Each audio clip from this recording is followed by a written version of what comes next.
านมาแค่เพียงมือเปล่าจิตใจเพลิดเพลินรักความเป็นธรรมนำศรัทธาสัญญาตอกย้ำจะทำความจริงที่งดงามให้คืนประชาแต่คุณฆ่าคนที่ความคิดต่างไม่มีหนทางพบความสงบทำให้คนลุกฮือสู่รบจะกลบเกลื่อนศพคนที่ตายนั้นได้อย่างไรตะโกนบอกฟ้ามันไร้ความกล้านีโปรดบอกหน่อยสิยิงไล่ฆ่าทำไมเขาก็คนเขาก็ไทยแค่ใจคิดต่างกันเขาก็คนที่ต้องการประชาธิปไตย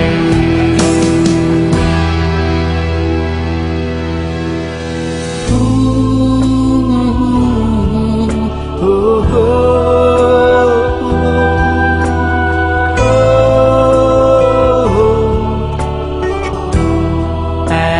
คุณฆ่าคนที่ความคิดต่างไม่มีหนทางพบความสงบทำให้คนลุกฮือสู่รบจะกลบเกลื่อนศพคนที่ตายนั้นได้อย่างไรตะโกนบอกฟ้า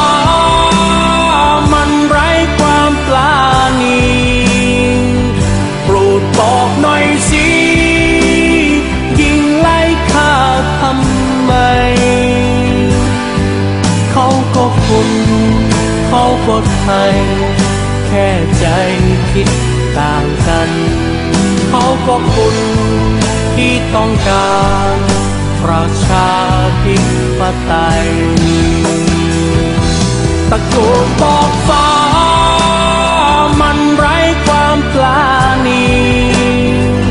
โปรดบอกหน่อยสิยิงไล่ฆ่าทำไมเขาก็คนเขาก็ไทยแค่ใจคิด